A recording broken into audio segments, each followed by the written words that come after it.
بسم اللہ الرحمن الرحیم۔ السلام علیکم۔ جنوری 1915 میں لبرل پارٹی کے سیاستدان ہربرٹ سیموئل نے اپنا خفیہ میمو دی فیوچر آف فلسطین تیار کیا، جسے کابینہ میں تقسیم کیا گیا۔ اس میں انہوں نے الحاق اور سلطنت برطانوی کی بتدریج سرپرستی میں ایک خود مختار یہودی ریاست بنانے کی حمایت کی۔ اسرائیل کی جدید ریاست کا قیام مئی 1948 میں ہولوکاسٹ اور دوسری عالمی جنگ کے بعد عمل میں آیا تھا، لیکن اسرائیلیوں اور فلسطینیوں کے درمیان جاری تنازع کی تاریخ اس سے بھی بہت پہلے کی ہے۔ تاریخ کا یہ باب کب شروع ہوا، اس بارے میں مورخین اور مبصرین کی آراء مختلف ہیں۔ الجزیرہ پر اپنی سیریز النکبہ 2008 میں دستاویزی فلم ساز روان الزامن نے اپنی کہانی کا آغاز نپولین بوناپارٹ سے کیا، جس نے سلطنت عثمانیہ کے خلاف اپنی جنگ کے دوران محاصرہ کے تناظر میں 1799 میں فلسطین میں یہودی وطن کی تجویز پیش کی تھی۔ فرانسیسی کمانڈر کو بالآخر شکست ہوئی، لیکن مشرق وسطیٰ میں یورپی مضبوط گڑھ قائم کرنے کی اس کوشش کو 41 سال بعد برطانیہ نے دوبارہ دہرایا، جب وزیر خارجہ لارڈ پالمرسٹن نے استنبول میں اپنے سفیر کو خط لکھا، جس میں انہیں کہا گیا کہ وہ سلطان پر زور دیں کہ وہ مصر کے گورنر محمد علی کے اثر و رسوخ کا مقابلہ کرنے کے لیے فلسطین کو یہودی تارکین وطن کے لیے کھول دے۔ اگرچہ اس وقت فلسطین میں صرف 3000 یہودی رہتے تھے، لیکن فرانسیسی اشرافیہ میں بیرن ایڈمنڈ جیمز ڈی روتشیلڈ جیسے امیر لوگوں نے یورپ سے دیگر کو ان کے ساتھ شامل ہونے اور بستیاں قائم کرنے کے لیے اسپانسر کرنا شروع کیا،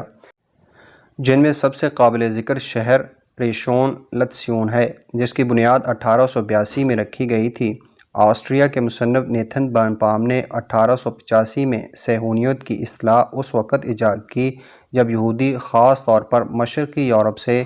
فلسطین میں مسلسل آتے رہے۔ آسٹریا ہنگری کے صحافی ڈاکٹر تھیوڈور ہرزل کی کتاب دی جوئش اسٹیٹ ایک دہائی بعد منظر عام پر آئی، جس میں 20ویں صدی کی آمد کے ساتھ اس طرح کے ملک کے قیام کا تصور پیش کیا گیا تھا۔ الجزیرہ کی سیریز النکبہ کے مطابق ہرزل کے دوست میکس نورڈو کی طرف سے 2 ربیع کو اس امید کے امکانات کی جانچ پڑتال کے لیے فلسطین بھیجا، جن کا جواب موصول ہوا کہ دلہن خوبصورت ہے لیکن اس کی شادی کسی اور مرد سے ہوئی ہے، حالانکہ اس جواب کی صداقت پر اختلاف ہے۔ برنبام، ہرزل اور نورڈو نے 1897 میں سوئٹزرلینڈ کے شہر باسل میں پہلی صہیونی کانگریس کا انعقاد کیا، جس میں ایک آزاد یہودی ملک کے اپنے خواب اور اس کی تکمیل کے لیے یورپی طاقتوں کی لابنگ کرنے کے منصوبوں پر تبادلہ خیال کیا گیا۔ 1907 تک برطانیہ مشرق وسطیٰ میں اپنے غلبے کو مضبوط کرنے کے لیے بفر اسٹیٹ کی ضرورت پر غور کر رہا تھا۔ برطانوی صہیونی رہنما چائم ویزمین، جو ایک حیاتیاتی کیمیا دان تھے، اس نے اس وقت مقبوضہ بیت المقدس جا کر جافا کے قریب زمین خرید کر ایک کمپنی قائم کی۔ 3 سال کے اندر اندر شمالی فلسطین کے علاقے مرج بن عامر میں تقریباً 10,000 دونم زمین حاصل کی گئی، جو ایکڑ کے برابر زمین کی پیمائش ہے، جس کی وجہ سے 60,000 مقامی کسانوں کو یورپ اور یمن سے آنے والے یہودیوں کو مجبوراً جگہ دینی پڑی۔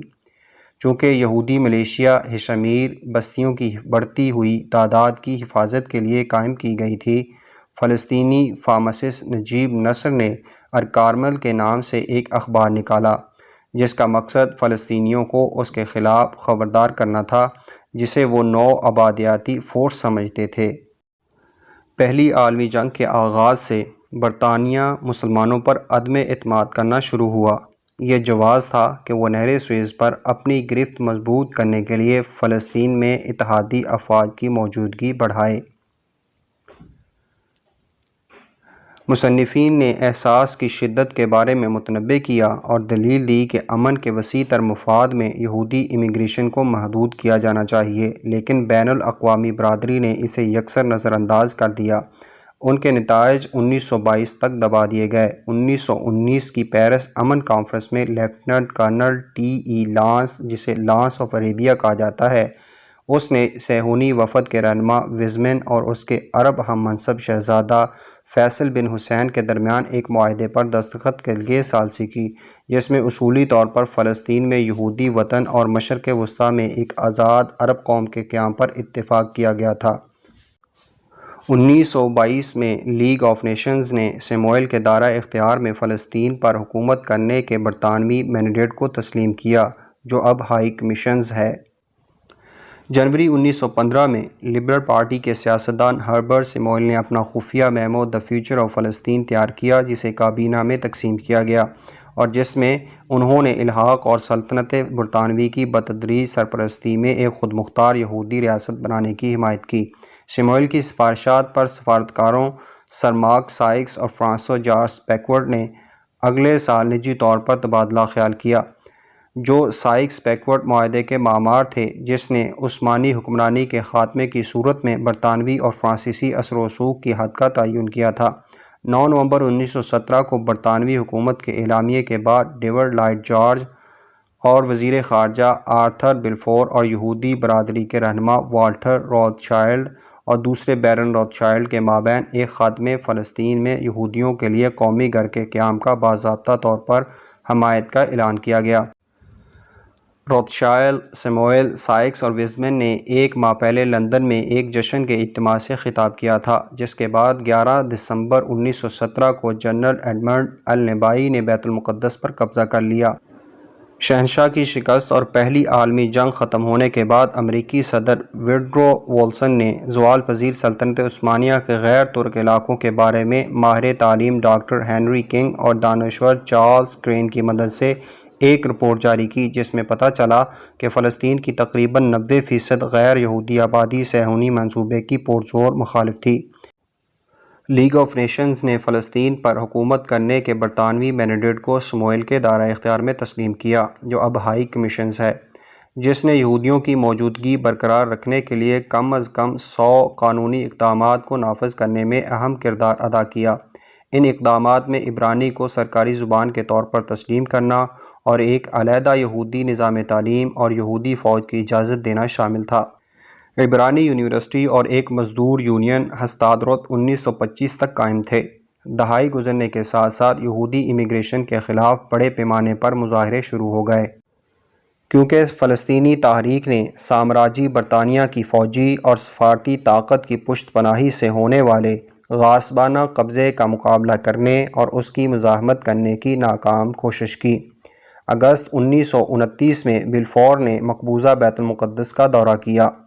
تو فلسطینیوں نے سیاہ جھنڈے لہرائے اور تقریباً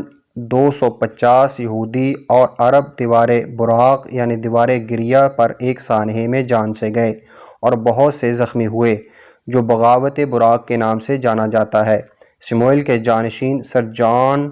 چانسلر نے 3 مسلمان مردوں کو بدامنی میں حصہ لینے کی پاداش میں موت کے گھاٹ اتار دیا، لیکن یہ احتجاج جاری رہا اور 1933 میں شدت اختیار کر گیا،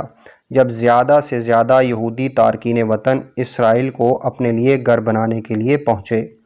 تو 1931 میں ان کی تعداد 4000 سے بڑھ کر 1935 میں 62,000 ہو گئی۔ اسی سال مسلمان انقلابی رہنما عز الدین القاسم کو برطانوی فوجوں نے جنین کے اوپر پہاڑیوں میں گولی مار دی گئی۔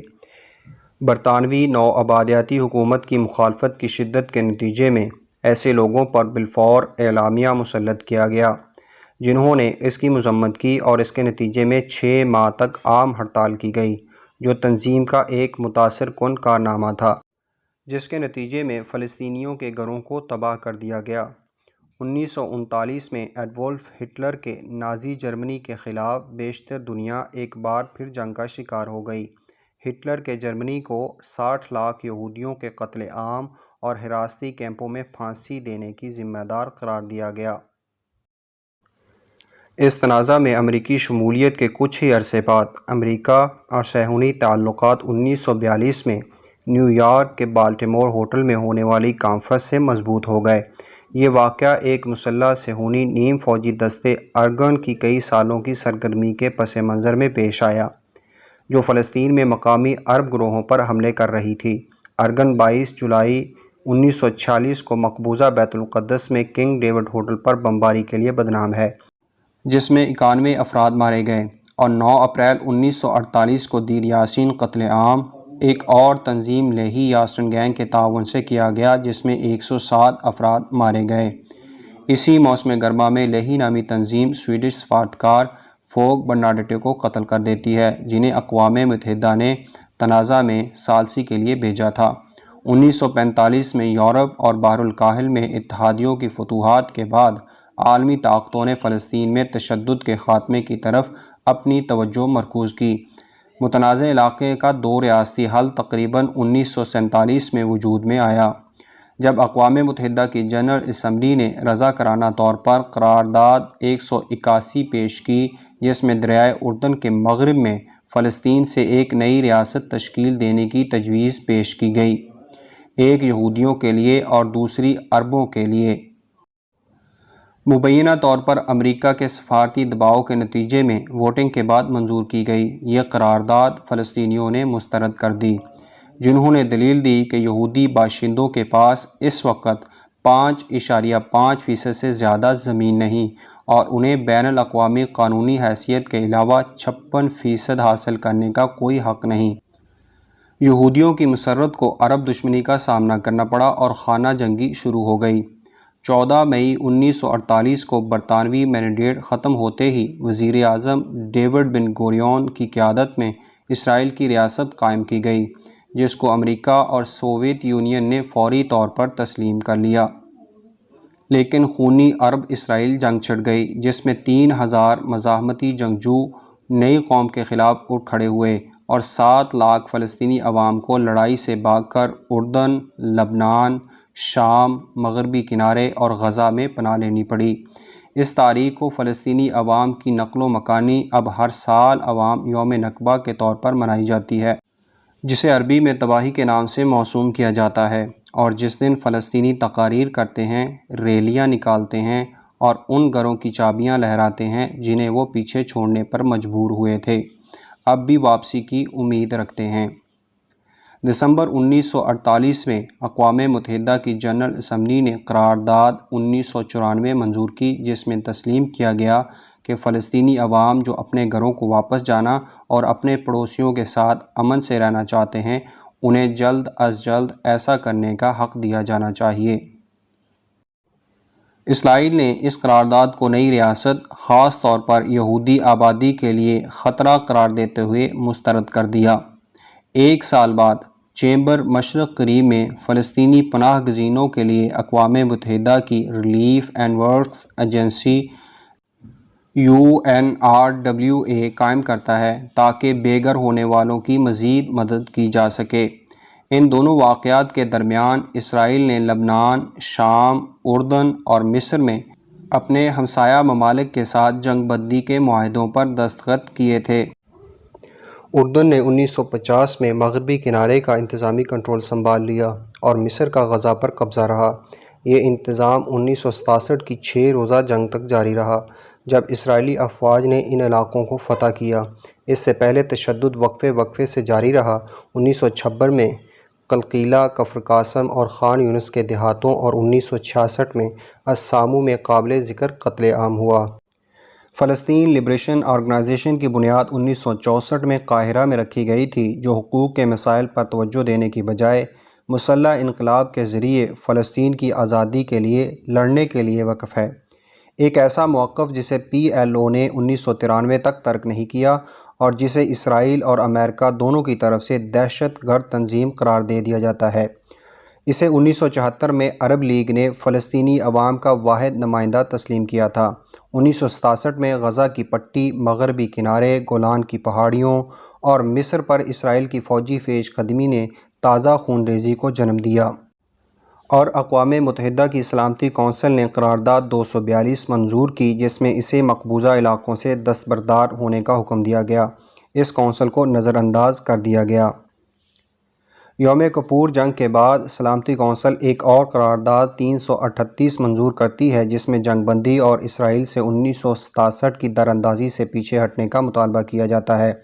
اسرائیل ایک بار پھر انکار کر دیتا ہے۔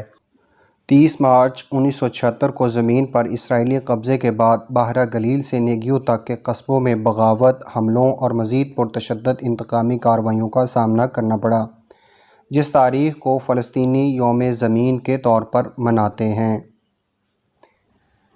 مشرق وسطیٰ میں امن کے لیے ایک واضح پیش رفت 17 ستمبر 1978 کو اس وقت ہوئی جب اسرائیلی وزیر اعظم میناچم بیگن نے مصری صدر انور سادات سے ملاقات کی اور صدر جمی کارٹر کے میری لینڈ ریٹریٹ میں کیمپ ڈیوڈ معاہدے پر دستخط کیے۔ فریم ورک معاہدوں میں سے ایک نے دوسرے ممالک کے مابین ہم آہنگ تعلقات کو فروغ دیا اور دستخط کنندگان کو نوبل امن انعام دلایا، لیکن متنازع علاقوں پر فلسطین کے مستقبل سے متعلق فلسطینی وفد کی شمولیت کے بغیر اتفاقی رائے کے لیے اقوام متحدہ کی طرف سے مذمت کی گئی۔ اسرائیل نے 1982 میں لبنان پر حملہ کیا، جبکہ اس دہائی کے آخر میں فلسطینی علاقوں میں پہلی بغاوت انتفاضہ سے قبضے کے خلاف احتجاجی تحریک شروع ہو گئی۔ تاہم امن کی طرف مزید پیش قدمی اس وقت ہوئی جب PLO نے اسرائیل کو باضابطہ طور پر تسلیم کرتے ہوئے اقوام متحدہ کی قراردادوں 242 اور 338 کو قبول کیا۔ 1991 اور 1992 میں مذاکرات ایک بار پھر تعطل کا شکار ہوئے۔ اس کے بعد 1993 کے موسم گرما میں اسرائیلی وزیر اعظم یtzhak رابن اور PLO کے چیئرمین یاسر عرفات نے اوسلو اول معاہدے پر دستخط کیے، جس کے تحت فلسطینی عبوری خود مختاری، فلسطینی نیشنل اتھارٹی کے قیام اور ان علاقوں سے اسرائیلی دفاعی افواج کے انخلاء کا اہتمام کیا گیا جو اب بھی کافی حد تک مقبوضہ تصور کیے جاتے ہیں۔ دوسرا معاہدہ اوسلو دوم 1995 میں ہوا، جس کے تحت مغربی کنارے اور غزہ کے کچھ حصوں میں فلسطینیوں کو خود مختاری دی گئی، لیکن اس میں ایک بار پھر ریاست کا درجہ نہیں دیا گیا۔ دوسری انتفاضہ تک جاری رہنے والی ایک غیر یقینی جنگ بندی کے نتیجے میں اسرائیل نے 2002 میں مغربی کنارے کے شہروں پر دوبارہ قبضہ کر لیا تھا۔ یہ غیر مستحکم کر دینے والا ایسا واقعہ تھا جس نے 2004 میں عرفات کی موت کے بعد حالات مزید بدتر کر دیے، جو فلسطینی کاز کے لیے ایک بڑا دھچکا تھا۔ اس وقت سے تشدد میں اضافہ ہوا۔ اسرائیل نے 2006 میں لبنان میں حزب اللہ کے خلاف جنگ کا اعلان کیا اور غزہ میں حماس پر بار بار حملے کیے، جن میں operation cost lead 2008، operation pillar of defence 2012 اور آپریشن پروٹیکٹیو ایج 2014 شامل ہیں۔ 2017 اور 2018 میں یوم نکبہ کے موقع پر مزید تشدد ہوا۔ مؤخر الذکر اتنا شدید تھا کہ اقوام متحدہ کے جنگی جرائم کی تحقیقات کی جا سکیں۔ ڈونلڈ ٹرمپ کے امریکی صدر منتخب ہونے کے بعد صورتحال مزید کشیدہ ہو گئی۔ سابق ریئلٹی ٹیلی ویژن اسٹار ٹرمپ نے اسرائیلی وزیر اعظم بنیامین نتن یاہو سے دوستی کی اور امریکی سفارت خانے کو تل ابیب سے مقبوضہ بیت المقدس منتقل کر دیا۔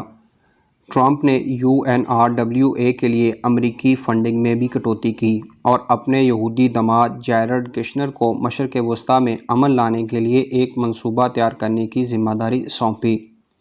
جس کے بارے میں جونیئر پراپرٹی ڈیولپر کو یقین تھا کہ وہ اس موضوع پر کم از کم 25 کتابیں پڑھنے کے بعد بغیر کسی تعصب کے یہ کامیابی حاصل کر سکتے ہیں۔ اس کے بعد یہ کشیدگی ایک بار پھر اس وقت شروع ہوئی جب حماس نے گزشتہ ہفتے سرحد پار جنگجو بھیجے اور اسرائیل پر ہزاروں راکٹ داغے۔ اسرائیل نے اس کے جواب میں کہا کہ اس کا ملک جنگ میں ہے اور اس کے جواب میں غزہ میں اہداف پر فائرنگ کی گئی۔ ایسی مزید ویڈیوز کے لیے ہمارا چینل سبسکرائب کرنا مت بھولیے گا۔